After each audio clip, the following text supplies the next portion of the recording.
Good evening students. नमस्कार साथियों, very good, जय हिंद। चलिए, तो लास्ट क्लास में हमने स्टार्ट किया हुआ था साउथ एशिया कॉन्टिनेंट, दक्षिण एशिया महाद्वीप, और यहीं पर इसी फोटोग्राफ पर हम चल रहे थे। हम कर रहे थे दक्षिण एशिया के बारे में, ठीक है। और दक्षिण एशिया में हमने बात की थी यहाँ के माउंटेन्स के बारे में, पर्वत श्रृंखलाएं, ठीक है। कौन कौन सी पर्वत श्रृंखलाएं दक्षिण एशिया में थी ये मैंने आपको बताया था। तो आज जो हमें एस्पेक्ट देखना है साउथ एशिया में, बेसिकली वो एस्पेक्ट है राजनीतिक, पॉलिटिकल। कौन कौन से डिस्प्यूट हैं, क्या क्या विवाद है, क्या क्या समस्याएं हैं इन दक्षिण एशियाई देशों में। तो पहले तो यही बात कि साउथ एशिया में कितने कंट्रीज हैं, how many countries in south Asia, ये बताया था मैंने आपको लास्ट क्लास में। दक्षिण एशिया में कितने देश, तो आंसर आपका सामने है, दैट इज 8 कंट्रीज हैं। यहां पर 8 देश हैं। इन 8 देशों में 3 कंट्री ऐसे हैं जो लैंड लॉक्ड हैं, दे आर लैंड लॉक्ड। शुद्ध हिंदी में कहते हैं स्थल रुद्ध, स्थल आबद या स्थल रुद्ध। वो कंट्री जिनकी समुद्र से बाउंड्री नहीं लगती, they are known as the land locked country, जिनमें एक इंपॉर्टेंट अफगानिस्तान, दूसरा आपका नेपाल और तीसरा Bhutan. These are the 3 landlock country. और बाकी 8 कंट्री में से 5 जो रिमेनिंग कंट्री हैं, जैसे पाकिस्तान, भारत, बांग्लादेश, श्रीलंका, मालदीव। लक्षद्वीप में टिक लग गया, मालदीव साउथ में है लक्षद्वीप के। तो ये कंट्रीज हैं आपके साउथ एशिया में, दक्षिण एशिया, क्लियर। और चाइना जो है वो ईस्ट एशिया में आता है, लेकिन इसलिए हम चाइना के बारे में एंट्रीज नहीं करेंगे, चाइना की एंट्रीज नहीं करेंगे। ये समस्या मैंने पहले भी आपको बताई है कि बहुत सारे मैप ऐसे हैं जो इंडिया को अपने नक्शे पे नहीं दिखाते। अभी देखिए रिसेंट में क्या हुआ था, अगर आपको पाकिस्तान इंडिया का मैप विवाद याद हो, जो मैप का डिस्प्यूट था, उसमें क्या किया गया था कि इंडिया के जो कश्मीर का पार्ट है उसको भी अपने नक्शे में दिखाया था पाकिस्तान ने, और यहां पर गुजरात के पार्ट को भी अपने नक्शे में दिखा दिया था, ठीक है। तो इंडिया के साथ बहुत सारी नक्शेबाजी हो रही है इन दिनों में, भारत के साथ बहुत सारी नक्शेबाजी हो रही है इन दिनों में। ये वही नक्शा मैं निकाल कर लाया हूं। पाकिस्तान ने भी कश्मीर के पार्ट को अपने मैप में दिखा दिया, इधर से नेपाल ने भी अपने पार्ट में कुछ पार्ट को इंडिया को अपने नक्शे में दिखा दिया था, ठीक है। तो बहुत तरह की नक्शेबाजी हो रही है। तो उस नक्शेबाजी का इलाज क्या है, पाकिस्तान 1-2 बार इसको पीट चुके हैं, नेपाल नहीं लड़ेंगे हम उससे, छोटा कंट्री है, इट्स नॉट अ पावर। हम सीधी फाइट किससे कर रहे हैं, चाइना से। चाइना हमारे टेरिटरी पर आया और हम उसके बिल्कुल सामने अपनी आर्मी लेकर खड़े हैं कि अपनी 1 इंच जमीन भी आपको हाथ नहीं लगाने देंगे। ठीक है, उन्होंने कुछ पार्ट में एंट्री की होगी, लेकिन अब हमने उसको रोक दिया है और वहां पर हमारी आर्मी मुस्तैद खड़ी है। लड़ना है तो पावरफुल से लड़ेंगे, ये कमजोर तो अपने आप साइड में हो जाएंगे। That is the main strategy, ठीक है। और ताकतवर से युद्ध करना गलत नहीं है, कमजोर से युद्ध करना गलत है। तो ये मैप का कॉन्सेप्ट क्या है, क्या इशू है, वो हमें देखने हैं, ठीक है। आज हम करेंगे पॉलिटिकल एस्पेक्ट, राजनीतिक विवाद यानी रिश्ते।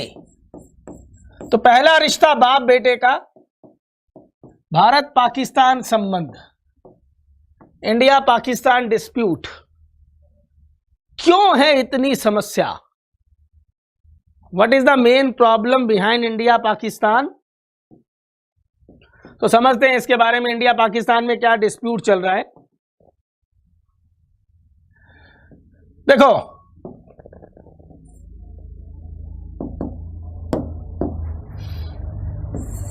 मेन डिस्प्यूट जो है वो जम्मू कश्मीर को लेके है। मेन डिस्प्यूट जम्मू कश्मीर को लेके रहा है, कुछ पार्ट गुजरात को भी लेकर रहा है। देखिए जम्मू कश्मीर विवाद क्या है, विद इन 2 मिनट्स, बहुत आसान है ये डिस्प्यूट।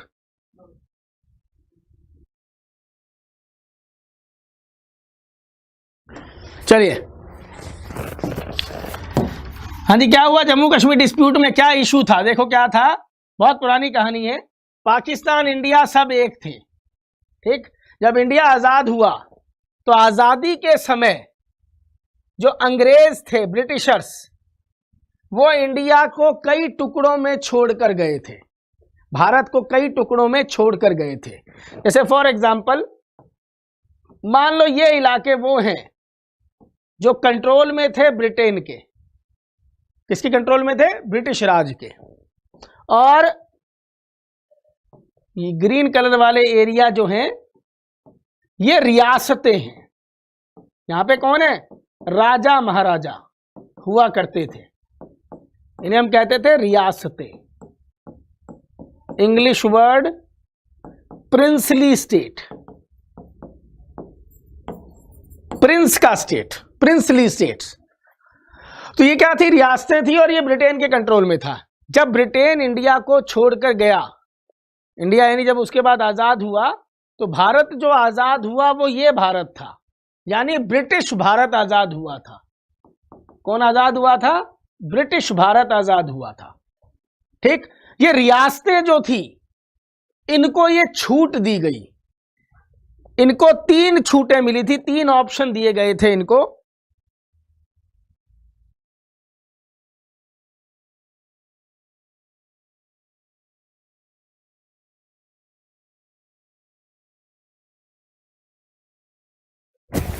इनको 3 छूटें मिली थी रियासतों को। नंबर 1, अपना अलग देश बनाएं, ये रियासतें अपना अलग कंट्री बना सकती थी। दूसरा, ये अपना इंडिया के साथ मिल जाएं। तीसरी छूट, ये पाकिस्तान के साथ मिल जाएं।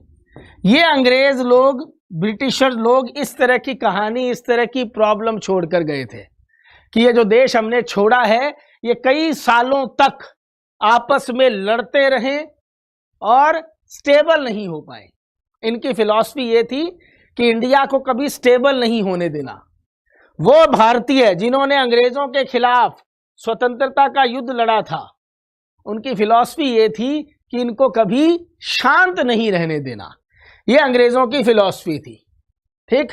अब हुआ क्या, एक पर्सन आते हैं जिनका नाम है सरदार वल्लभ भाई पटेल। सरदार पटेल, इसलिए तो इनकी इतनी बड़ी मूर्ति बनाई गई है गुजरात में। इनकी इतनी बड़ी मूर्ति क्यों बनाई गई? क्योंकि इन्होंने क्या किया, जितनी भी ये रियासतें थी इन सारों को मिलाकर एक कर दिया और अलग देश बनाने से रोक दिया और इंडिया में मर्ज कर दिया, पाकिस्तान में नहीं मिलने दिया मैक्सिमम रियासतों को। तो Patel is known as the iron man of India. क्या किया पटेल ने? भारत को एक कर दिया बहुत आसानी से। हालांकि इसमें स्वतंत्रता आंदोलन, इंडिपेंडेंस मूवमेंट का बहुत बड़ा रोल है, फ्रीडम स्ट्रगल का बहुत बड़ा रोल है, क्योंकि इन रियासतों के लोग भी आजादी में पार्ट लिए थे। और आजादी किसके लिए थी? एक कंट्री के लिए, जिसका नाम था भारत। तो इन राजा महाराजाओं को साइड में करके या उनके साथ समझौते करके सरदार पटेल ने इंडिया को एक कर दिया। लेकिन कुछ रियासतें ऐसी थी जिन्होंने भारत में मिलने से मना कर दिया था, या दे आर नॉट इंटरेस्टेड। जैसे एक रियासत है आपकी हैदराबाद, हैदराबाद, ठीक। इस रियासत से आज भी थोड़ी सी प्रॉब्लम आती रहती है। ओवैसी नाम के एक पर्सन हैं जो कुछ अजीब तरह की बातें करते हैं। कॉन्स्टिट्यूशनल वकील हैं, वो कॉन्स्टिट्यूशन की व्याख्या करते हैं लेकिन अलग तरीके से, ठीक है। हिंदू मुस्लिम वाला विवाद ज्यादा है। दूसरी रियासत का नाम था जूनागढ़। जूनागढ़, गुजरात। इन दोनों रियासतों ने पाकिस्तान में मिलने के लिए बोल दिया था। ये दो जो आपके प्रिंसली स्टेट है, इन्होंने कहा था हमें पाकिस्तान में मिलना है। तो हमने यहां पर क्या किया, आर्मी अटैक कर दिया। एक जगह आर्मी अटैक हुआ था और एक जगह पुलिस गई थी, ठीक। और राजा को गिरफ्तार किया, भगा दिया वहां से। जूनागढ़ का राजा भाग गया था। तो जूनागढ़ ने क्या किया था, साइन कर दिए थे मिलने के लिए। कहां पर, पाकिस्तान में। लेकिन यहां की रियासत ने, लोगों ने, यहां के लोगों ने इंडिया में मिलने का जज्बा दिखाया था। तो राजा तो यहां, नवाब तो यहां से भाग गया, लेकिन ये इंडिया का पार्ट बन गया। पाकिस्तान इसको आज भी यही मानता है कि इंडिया ने जबरदस्ती इसको कब्जे में कर रखा है। तो जूनागढ़ को अपने मैप में पाकिस्तान ने अब पहली बार दिखाया था थोड़े दिन पहले। तो उसके मैप दिखाने से हमें फर्क क्या पड़ता है, ये एरिया तो हमारा है, दैट्स ऑल। तो ये विवाद है ही नहीं, समझ में आया। आपका प्लॉट है, कोई दिखाए कि मेरा प्लॉट है, कागजों में लिखने से कुछ नहीं होगा। कब्जा किसका है, हमारे पास, और ये रहेगा। तो जूनागढ़ का ये डिस्प्यूट था। हैदराबाद, यहां से भी नवाब को अरेस्ट कर लिया गया था। आगे बढ़ते हैं। अब आती है कश्मीर की बात। अब देखिए जम्मू कश्मीर में क्या होता है। जम्मू कश्मीर के जो राजा थे, हरि सिंह, जम्मू कश्मीर के राजा का नाम था हरि सिंह। उन्होंने क्या बोला कि ना मैं इंडिया में मिलूंगा और ना मैं पाकिस्तान में मिलूंगा। मतलब हमारा क्या होगा, हो सकता है हम एक इंडिपेंडेंट कंट्री बनाएं। इनका टारगेट ये था। क्लियर। चलिए, आपका टारगेट था, आप उस टारगेट को मानिए। हरि सिंह ने बोल दिया कि ना इंडिया ना पाकिस्तान, अपना अलग नेशन। अब देखिए यहां पर है जम्मू कश्मीर, मतलब जम्मू कश्मीर बेसिकली ये इलाका था। क्लियर। अब इंडिया के नॉर्दर्न पार्ट में एक तरह से लैंडलॉक्ड। क्लियर। अब यहां पर है पाकिस्तान। तो इसने क्या किया, पाकिस्तान के लोगों, पाकिस्तान के कबालियों ने कश्मीर पर हमला कर दिया। They attack on Kashmir. और ये श्रीनगर तक पहुंच गए। ये कहां पहुंच गए, श्रीनगर तक। इन्होंने इस इलाके पे कब्जा कर लिया। हरि सिंह ने इंडिया से हेल्प मांगी। हरि सिंह ने इंडिया से हेल्प मांगी और इंडिया ने जवाब क्या दिया कि हम दूसरे देश के मामले में टांग नहीं अड़ाते, हम आपके कंट्री में मामले में टांग नहीं अड़ाएंगे, गो टू हेल। ठीक। या तो हमारे साथ समझौते पे हस्ताक्षर करो, साइन कर दो कि आप इंडिया में मिलना चाहते हो, ठीक है, विलय पत्र पर हस्ताक्षर कर दो, तब तो हम आपका मामला देखेंगे, अदरवाइज नहीं। तो रिजल्ट क्या निकला, हरि सिंह ने इंडिया के साथ साइन कर लिया। ठीक है। अब जैसे ही साइन होता है, कश्मीर का जो ये पार्ट पाकिस्तान के कंट्रोल में चला जाता है, इसको आजाद करवाने के लिए भारतीय सेनाएं आगे की ओर बढ़ती हैं। कुछ इलाका कंट्रोल में कर भी लेती हैं, कुछ इलाका वापस ले भी लेती हैं। लेकिन उसी टाइम पर जब ये युद्ध चल रहा था, उसी टाइम पर लगभग आजादी के 2 साल पहले एक संस्था बनी थी, यूनाइटेड नेशन। 2 साल पहले एक संस्था बनी थी यूएनओ, जिसका टारगेट क्या था कि पूरी दुनिया में कहीं पर भी अगर कोई पॉलिटिकल डिस्प्यूट है, 2 देशों के बीच में लड़ाई चल रही है किसी चीज को लेकर, तो उसमें वो इंटरफेयर करके शांति लेकर आएगा। ठीक है। तो यूएनओ का टारगेट क्या रहेगा, अंतरराष्ट्रीय शांति की स्थापना, इट इज द टारगेट। तो इंडिया गवर्नमेंट क्या करी, इंडियन गवर्नमेंट पहुंच गई यूएन और यहां मामला लेकर पहुंच गई गवर्नमेंट ऑफ इंडिया, और यूएन ने वो लगा दिया स्टे ऑर्डर कि जो जहां पर है वो वहीं पर रहे दोनों सेनाएं, और हम इस डिस्प्यूट को सॉल्व करेंगे। लेकिन तब से लेकर आज तक ये डिस्प्यूट सॉल्व नहीं हुआ, और ये भारत की सबसे बड़ी गलती काउंट होती है कि हम यूएन में चले गए थे। तो ये इलाका आज भी पाकिस्तान के कंट्रोल में है, बहुत सारे लोग जानते होंगे, इसको कहते हैं पीओके, पाकिस्तान ऑक्यूपाइड कश्मीर, पाक अधिकृत क्षेत्र, पाकिस्तान अधिकृत क्षेत्र, it is Pakistan occupied Kashmir. तो एक समस्या तो कश्मीर की थी। पूछा जाएगा राजा का नाम हरि सिंह, ठीक। कब अटैक हुआ वो आपको देखना होगा डेट्स वाइज। तो इंडियन ज्योग्राफी की क्लास देखिए मेरी, दिखाई दे जाएगा आपको मेन डेट्स। तो ये समस्या थी जूनागढ़ कश्मीर को लेकर।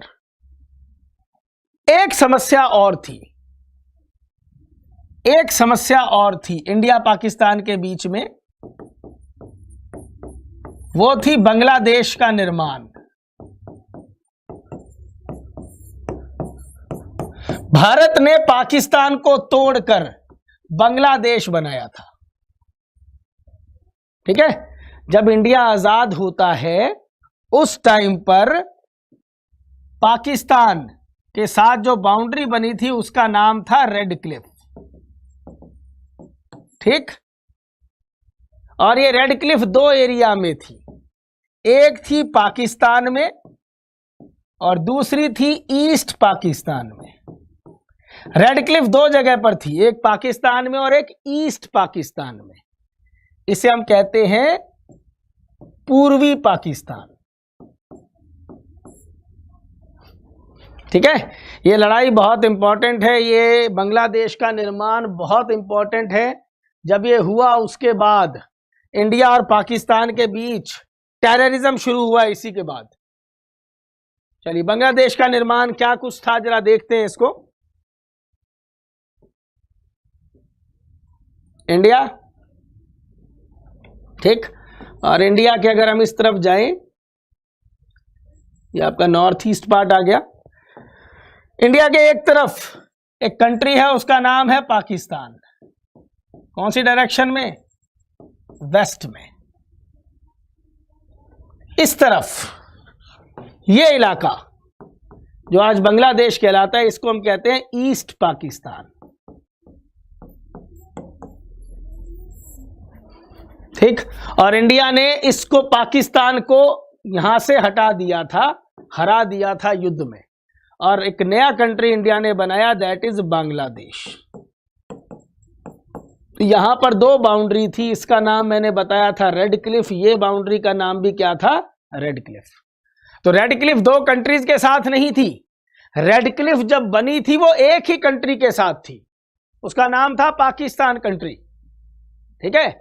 लेकिन बाद में नया कंट्री बना इन 72, देन ये दो कंट्रीज के साथ अस्तित्व में आ गई, ठीक है। जब बनी थी तो एक ही कंट्री के साथ थी। तो देखते हैं थोड़ी बांग्लादेश की कहानी देखते हैं। मैसेज नहीं देख पा रहा बच्चों, आज मैं टेक्निकल प्रॉब्लम ज्यादा है मेरे यहाँ पर, इस वजह से थोड़ा मैसेज वैसे नहीं दिखाई दे रहे। तो आप कमेंट बॉक्स में क्वेश्चन पूछ लेंगे, आई विल रिप्लाई।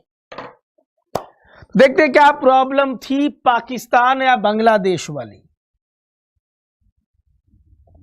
हिस्ट्री पढ़ी होगी आप लोगों ने, बहुत सारे स्टूडेंट्स ने। आज कहानी का दिन है, आज हम थोड़ी सी कहानी सुनेंगे, बैकग्राउंड सुनेंगे, प्रॉब्लम्स के बैकग्राउंड क्या है। आपने ये तो सुना होगा, बांग्लादेश वाली कहानी नहीं सुनी होगी, प्रॉपर इशू क्या था, ठीक है। तो देखते हैं बांग्लादेश वाला इशू। चलिए फिर वही मैप। चलिए ये हमारा कंट्री है बांग्लादेश, और ये कहानी स्टार्ट होती है 1757 से। 1757 एक लड़ाई हुई थी जिसका नाम था पलासी का युद्ध। पलासी का युद्ध, ठीक, battle of Plassey. Then 1765 Buxar. तो 1757 से क्या होता है, अंग्रेजों के हाथ ये इलाका लग गया।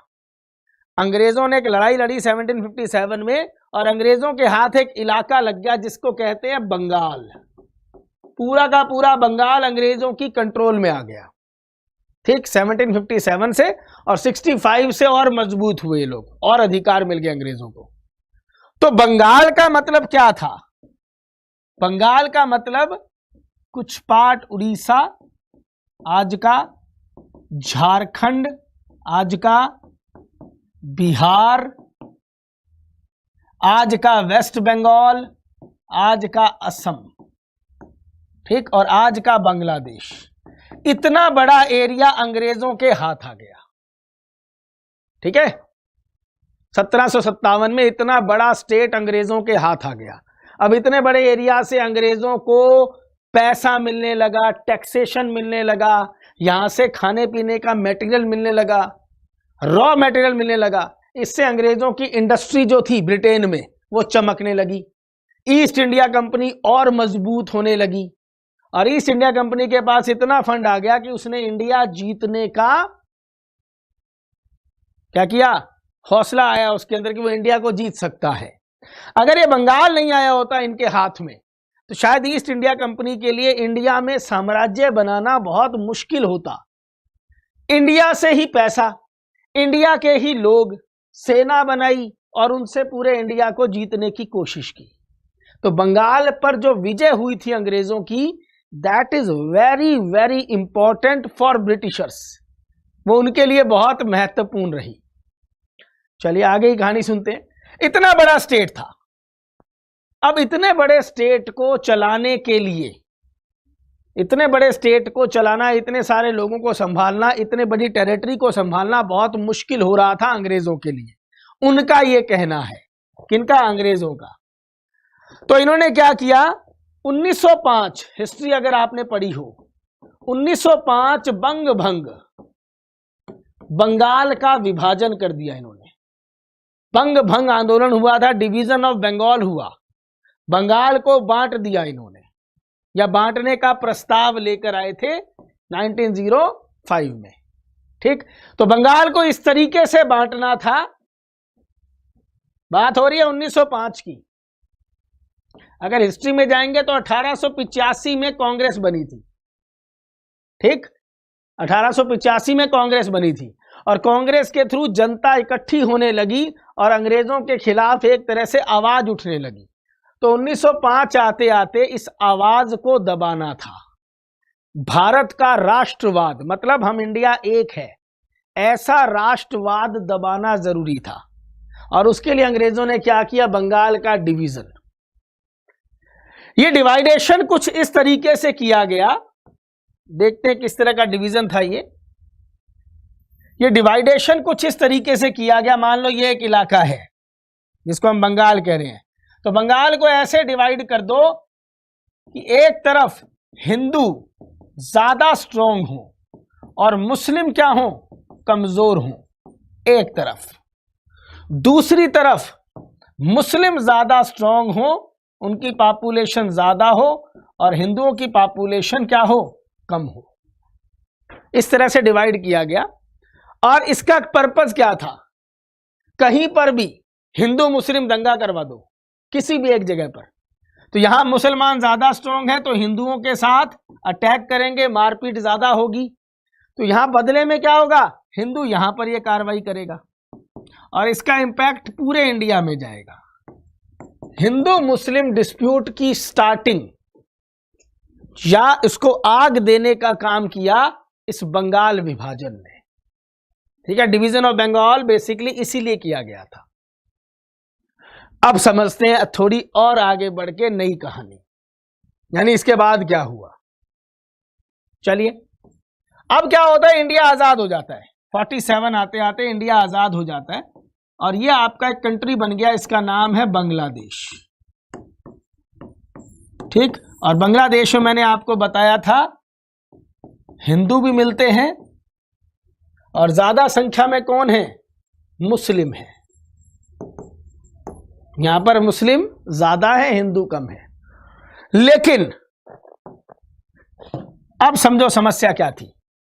जो इधर पाकिस्तान था, सारी पावर सारी पावर यहां के पाकिस्तान वाले लोगों के पास थी। ये था पावर हाउस।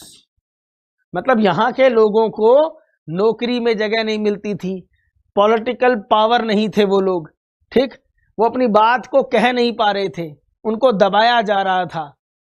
रिजल्ट क्या निकला? यहां के लोगों ने, इधर के लोगों ने, पाकिस्तान के लोगों ने, ईस्ट पाकिस्तान के लोगों ने आंदोलन कर दिया। किसके खिलाफ? पाकिस्तान गवर्नमेंट के खिलाफ। और इस आंदोलन में हिंदू और मुस्लिम दोनों साथ मिलकर इकट्ठे हुए थे। वहां के जो हिंदू हैं उन्हें कहा जाता है बंगाली हिंदू। बंगाली हिंदू और बहुत बड़ा हिस्सा मुस्लिमों का आपस में मिलके आजादी के लिए संघर्ष करने लगा। किससे? पाकिस्तान से। ठीक, तो पाकिस्तान की गवर्नमेंट क्या करती है? यहां पर अपनी आर्मी को भेजकर कंट्रोल करने की कोशिश कर रही थी और ये जो आंदोलन हो रहा था इसको दबाने की कोशिश कर रही थी। ठीक, अब ये मुसलमान क्यों सपोर्ट कर रहे थे? क्योंकि यहां भी मुसलमान है, यहां भी मुसलमान है। Why they are supporting? क्यों सपोर्ट कर रहे थे ये? उसके पीछे एक थ्योरी है, उसके पीछे एक कहानी है, वो थ्योरी हमें सुननी होगी। देखिए, यह आपका पाकिस्तान, इसके बाद आगे जाएंगे अफगानिस्तान, ईरान, सऊदी अरब, ये हम कल कर चुके हैं, ये वाला पार्ट हमने किया था। तो पाकिस्तान या यहां के लोग क्या मानते हैं कि इधर जो मुस्लिम हैं, यहां पर जो मुस्लिम हैं वो प्योर ब्लड है, वो क्या है? प्योर मुसलमान है। मुस्लिम से मुस्लिम, मुस्लिम से मुस्लिम, आगे इस तरह से जनरेशन चली है। लेकिन यहां के जो मुस्लिम हैं, यानी इंडिया के इस पार्ट में, बांग्लादेश या आगे की तरफ जो मुस्लिम है, दे आर कन्वर्टेड मुस्लिम। वो क्या है? कन्वर्टेड मुस्लिम है। भारत में बहुत सालों तक, बहुत सदियों तक मुसलमानों का राज रहा, तो उस टाइम पर हिंदुओं ने या अलग धर्म के लोग, बाकी लोगों ने इस्लाम कबूल कर लिया। तो ये कन्वर्टेड मुसलमान है, यहां पर प्योर मुस्लिम है। तो यहां के मुसलमानों को वो राइट, ठीक, वो बराबरी का दर्जा नहीं मिला, इसलिए यहां के मुसलमान और बंगाली आपस में इकट्ठे हो गए। ठीक है, यानी जो लड़ाई अंग्रेजों ने पैदा की थी उस लड़ाई को भुला दिया किसने? बांग्लादेश के लोगों ने, काफी बड़ी पॉपुलेशन ने, और मिलजुल के एक आंदोलन की शुरुआत की। ठीक, चलिए, तो होता गया, पाकिस्तान की आर्मी यहां पर इस आंदोलन को दबाने की कोशिश कर रही है बांग्लादेश में। तो रिजल्ट क्या निकलता है? इंडिया सपोर्ट करता है इनको, इंडिया सपोर्ट करता है इनको। और यहां पर एक सेना बनाई गई थी, उसका नाम था मुक्ति सेना। एक सेना बनाई गई थी, उसका नाम था मुक्ति सेना। लोगों ने मिलकर एक आर्मी बनाई जिसका नाम था मुक्ति सेना, और इनका एक ही टारगेट था, ये युद्ध कर रहे थे किसके लिए? मुक्ति के लिए। यहां पर हुआ था मुक्ति संग्राम। यहां पर क्या हुआ था? मुक्ति संग्राम। तो ये मुक्ति संग्राम वाला जो आंदोलन है, इसको दबाने की कोशिश की थी किसने? पाकिस्तान की आर्मी ने। और इस मुक्ति संग्राम के जो नेता थे, लीडर, उनका नाम था शेख मुजिब या मुजीबुर रहमान।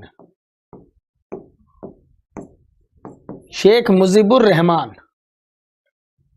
थोड़ा स्पेलिंग देख लेना, Mujibur Rahman was the main leader. तो हुआ क्या? इनके लीडरशिप में आंदोलन हुआ, जैसे इंडिया में महात्मा गांधी, वैसे वहां पर शेख मुजीबुर रहमान। तो रिजल्ट क्या निकलता है? इंडिया अपनी आर्मी को यहां भेजता है और पाकिस्तान आर्मी को घुटने टेकने पड़ते हैं भारत की सेना के सामने। कर्नल मानेक शाह, सॉरी जो भी थे, मानेक शाह एक बेसिकली लीडर थे आर्मी में जो इसको कंट्रोल कर रहे थे इंडिया की तरफ से। ये वॉर मानेक शाह के कंट्रोल में लड़ा गया था। ठीक है, तो मानेक शाह ने इस युद्ध को लीड किया और पाकिस्तान को युद्ध में हराया 1971।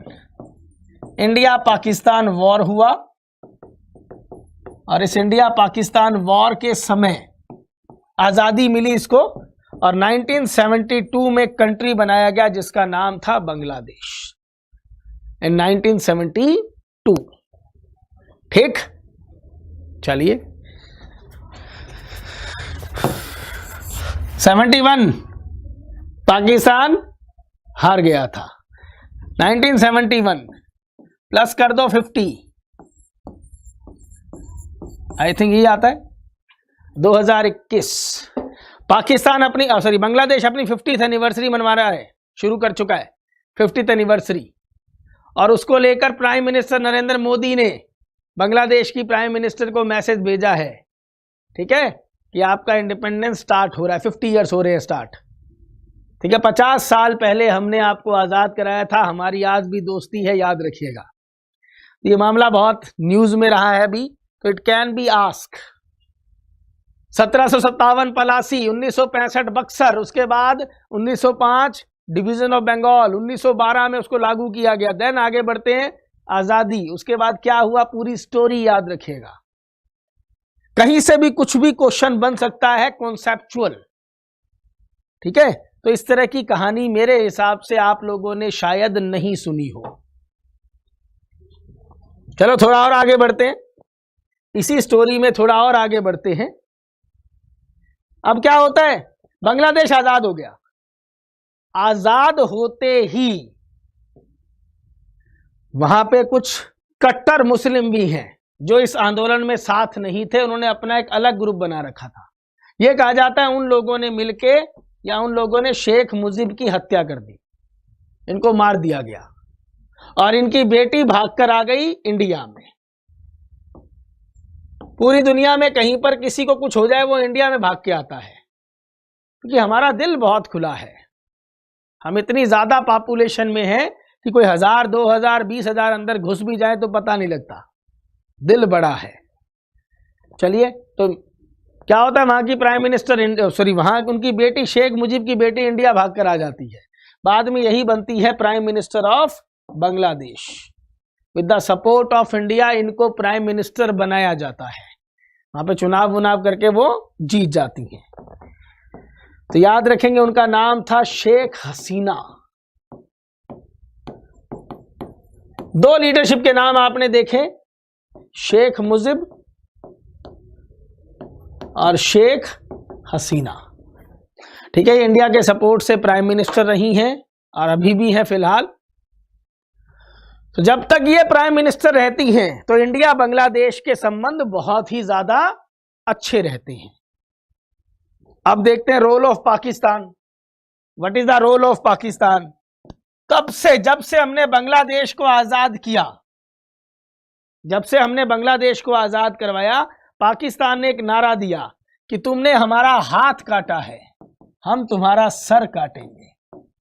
समझ में आ रहा है? इंडिया को धमकी दी गई कि तुमने हमारा हाथ काटा है, हम तुम्हारा अब सर कलम करेंगे। उसी के बाद से इंडिया में बेसिकली आतंकवाद की शुरुआत होती है। पाकिस्तान से इंडिया की ओर आतंकवाद की शुरुआत होती है, इन जम्मू कश्मीर और इन पंजाब। जो पंजाब का आतंकवाद था, जम्मू कश्मीर का आतंकवाद था, वो इसी आजादी, बांग्लादेश की आजादी के बाद स्टार्ट होता है, ठीक है। तो कहीं ना कहीं एक तरह से कहें तो हमने एक नई समस्या को जन्म दे दिया। जम्मू कश्मीर डिस्प्यूट पहले भी था, बांग्लादेश बनने से पहले 2 कंट्रीज की सेनाएं आमने सामने होती थी, वो अपना इलाका वापस मांगते थे, ये हम कहते थे कि इलाका हमारा है। आर्मी के बीच में डायरेक्ट थोड़ी बहुत गोलाबारी, कभी कभार फाइट भी रही है, लेकिन ये सूडो फाइट, ये आतंकवाद का जन्म बांग्लादेश की आज़ादी के बाद होता है। आज़ाद कब हुआ बांग्लादेश? 1972 में। और टेररिज्म जो है, आतंकवाद, वो 1980 आते आते अपने चरम पर पहुंच गया था, ठीक है। तो टेररिज्म की जो शुरुआत मानी जाती है वो बांग्लादेश के बनने के बाद मानी जाती है। तो बहुत सारे हिस्टोरियन, बहुत सारे पॉलिटिकल थिंकर, राजनीतिज्ञ, ये लोग ये बात बोलते हैं कि हमने पहले पाकिस्तान को छेड़ा, बाद में आजकल वो हम पे अटैक कर रहा है, लेकिन क्या हम अपने पड़ोसी की हेल्प नहीं करेंगे? We will do. तो आज हमारी फाइट किससे चल रही है? टेररिज्म से। तो टेररिज्म इस आजादी से जुड़ा हुआ है।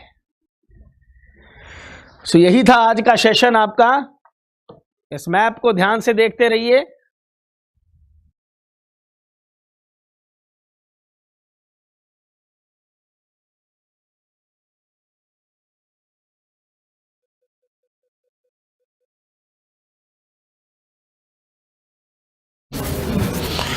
चलिए ठीक है, तो मिलते हैं आपसे नेक्स्ट क्लास में। इंडिया नेपाल डिस्प्यूट करेंगे थोड़ा बहुत, और बाकी हम साउथ ईस्ट एशिया का ज्यादा फोकस करेंगे। Thanks a lot, take care, bye bye.